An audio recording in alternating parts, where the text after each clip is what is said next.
TNSTC 2 licence உள்ளவங்க மட்டும்தான் விண்ணப்பிக்க முடியும் அப்படின்னு போயிட்டுருக்கிற இந்த ஒரு வழக்கு நம்ம பார்த்துட்டு இருக்கோம். இந்த வழக்குக்கான இதை பார்த்தீங்கன்னா நம்ம கேஸ் வந்து ஸ்டார்டிங் இன்றைக்கி 10:30க்கு அதாவது 10:30 மணிக்கு காலையில் கோர்ட் ஆரம்பிக்குது. அப்படின்னா அப்போலேருந்து நம்ம எதிர்பார்க்குற அந்த வழக்கு எண் பார்த்தீங்கன்னா 153. ஸோ கேஸ் நம்பர் 1ஆம் நம்பர்லேருந்து 153 வர பார்த்தீங்கன்னா இப்போ எத்தனாவது கேஸ்லாம் போயிட்டுருக்கு அப்படின்றத லைவ் அப்டேட்டாக வாட்ஸ்அப் குரூப்பில் கொடுத்துக்கிட்டு தான் இருக்கோம்.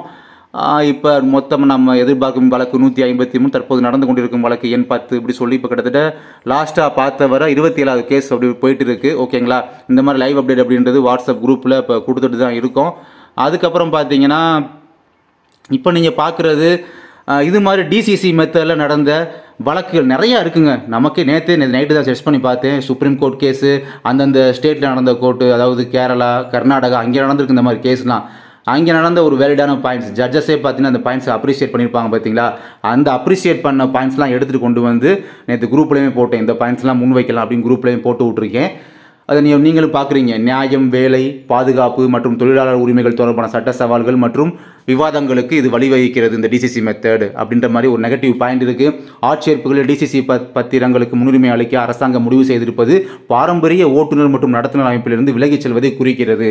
இதெல்லாம் பார்த்தீங்கன்னா இந்த பாயிண்ட்ஸ்லாம் ஜட்ஜஸே வந்து அதாவது நீதிபதிகளே அப்ரிஷியேட் பண்ணியிருக்காங்க. நேற்று நான் சர்ச் பண்ணி பார்த்ததில் கிடந்தது நிறையா கேஸ் இருக்குங்க. நமக்கே தெரியலை இது மாதிரி நிறையா கேசஸ் இருக்குது. டிசிசி மெத்தடை வந்து நிறைய இடத்துல ஃபாலோ பண்ணியிருக்காங்க. அங்கே வந்து இது மாதிரி அகேன்ஸ்டாக டிரைவர் கம் கண்டக்டர்ஸ் வேணாம் சொல்லி அங்கேயும் பார்த்தீங்கன்னா போராட்டங்கள் நடந்திருக்கு. இந்த நைட்டு தான் ரொம்ப சர்ச் பண்ணி பார்த்தேன், எடுத்து பார்த்தேன். இந்த எடுத்து இதுக்காக பார்த்தீங்கன்னா தூங்க 2 மணி ஆயிருக்கு. ஸோ நிறைய என்ன சர்ச் பண்ணி பார்த்துருக்கலாம், நிறையா பாயிண்ட்ஸ் எடுத்து கொடுத்துருக்கலாம். பட் அதனால டைமும் இல்லை. அடுத்து பாருங்கள், டிசிசி முறை திறமையானவரை தோன்றியலாகும் சட்ட ரீதியான சவால்களை எதிர்கொள்கிறது. தற்போதைய நடத்துனர்கள் இந்த மாற்றத்தின் நியாயத்தன்மை மற்றும் அவர்களின் படி பாதுகாப்பை கேள்விக்குள்ளாக்கக்கூடும். இது சட்ட மோதல்களுக்கு வழிவகுக்கிறது. இதெல்லாம் பார்த்தீங்கன்னா அப்ரிஷியேட் பண்ணியிருக்காங்க. அதே மாதிரி பார்த்தீங்கன்னா டிசிசி பதவிகளுக்கு மாறுவது தொழிலாளர் உரிமைகள் குறித்த கவலைகளை எழுப்பக்கூடும். குறிப்பாக நீண்ட காலமாக நடத்துனர்களாக பணியாற்றுபவர்களுக்கு அவர்கள் தங்கள் வேலைக்கு உரிமை உண்டு என்றும் புதிய அமைப்பு நியாயமற்ற முறையில் தங்களுக்கு பாதகத்தை ஏற்படுத்துகிறது என்றும் அவர்கள் கூறியுள்ளனர். ஸோ தற்போது ஊழியர்களின் திறன்கள் மற்றும் அனுபவத்தை கருத்தில் கொண்டு டிசிசி அமைப்பு நியாயமாகவும் சமமாகவும் இருப்பதை அரசாங்கமும் மாண்புமிகு நீதியரசும் உறுதி செய்ய வேண்டும். ஸோ இந்த மாதிரி பாயிண்ட்ஸ்லாம் எடுத்து கொடுத்தேன். ஓகேங்களா. அதுக்கப்புறம் பார்த்தீங்கன்னா ஸோ இப்போ ரீசெண்டாக நடந்த கேள்விப்பட்டிருப்பீங்க இந்த துண்டு சீட்டு. அந்த துண்டு சீட்டு மீன் இந்த பத்திரிகை செய்தி வெளியே வந்து பார்த்தீங்கன்னா வெறும் 10,000 பேர் தான் அப்ளை பண்ணியிருக்காங்க. 3,674 காலி பணியிடங்களுக்கு. இனியா மற்ற ரெக்ரூட்மெண்ட் தான் லட்சக்கணக்கான பேர் அப்ளை பண்ணியிருப்பாங்க. இந்த ரேஷன் ஜாப், மற்ற ஜாப், எவ்வளோ ஜாப்லாம். பட் இதெல்லாம் வெறும் 10,000 நபர்கள் மட்டும் தான் அப்ளை பண்ணியிருக்காங்க. ஸோ இந்த செய்தித்தாள் நகலையுமே கண்டிப்பாக கொண்டு போக எடுத்துகிட்டு போங்க அப்படின்றதையும் மென்ஷன் பண்ணியிருந்தேன். அதுக்கப்புறமா தனிப்பட்ட வழக்காக பதிவு போடாலுமே கவலைப்பட வேண்டாம். இனிமேல் ஒரு பொதுநல வழக்கை ஃபைல் பண்ணுறதுக்கு டைம்லாம் இருக்காது. பட் தனிப்பட்ட வழக்கிலே பார்த்தீங்கன்னா பொதுநல தீர்ப்பை பெறுவதற்கு ஒரு 15% சான்சஸ் உள்ளது. எப்படின்னா அந்த இது அஃபிடவிட்டில் அவங்க படித்து பார்த்தேன். ஸோ அதில் செகண்ட் பேரால பார்த்தீங்கன்னா most of the candidates own license மட்டுமே வச்சிருக்காங்க அப்படின்ற சென்டென்ஸ்லாம் மென்ஷன் பண்ணியிருக்காங்க. Most of the candidates own license மட்டும் தான் இருக்குது அப்படின்ற சென்டென்ஸ் மென்ஷன் பண்ணியிருக்காங்க.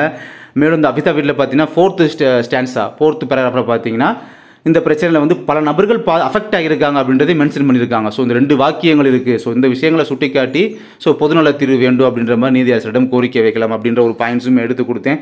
பட் வாட்ஸ்அப் குரூப்பில் உங்களுக்கு தெரியாதுல்ல, அதனால் சொல்கிறேன் இந்த விஷயத்தெல்லாம். அதுக்கப்புறமா அவங்க அஃபிடவிட்டில் பார்த்தீங்கன்னா சட்டப்பிரிவு 16 என்ன சொல்லுதுன்னா உரிமைகள் மீறப்பட்டிருக்கு அப்படின்றத குறிக்கும் சட்டப்பிரிவு 16. ஸோ சட்டப்பிரிவு 226 ரெண்டுமே வலுவான ஒரு சட்டப்பிரிவு தான். அதெல்லாம் மென்ஷன் பண்ணியிருந்தாங்க அந்த அஃபிடவிட்டில். ஓகேங்களா, அது 2 முக்கியமான சட்டப்பிரிவு மென்ஷன் ஆகியிருந்தது. அது போக உதாரணமாக இன்னும் சில சட்டப்பிரிவுகள்லாம் இருக்குது. தொழிலாளர் நலன் சார்ந்து, ஊழியர்கள் நலன் சார்ந்து சில சட்டப்பிரிவுகள்லாம் இருக்குது. சமநீதி வழங்கணும், சட்டத்தின் முன் அனைவரும் சமம், இந்த மாதிரி பாயிண்ட்ஸ்லாம் சட்டப்பிரிவு இருக்குது. இதெல்லாம் எடுத்து கொடுத்துருக்கேன். பார்க்கலாம் என்ன நடக்குதுன்னு வெயிட் பண்ணி பார்க்கலாம்.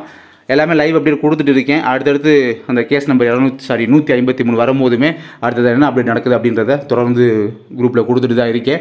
ஸோ இந்த மாதிரி விஷயம் இப்படி போயிட்டுருக்கு அப்படின்றத இந்த வீடியோ மூலமாக கன்வே பண்ணுறேன். தேங்க்யூ.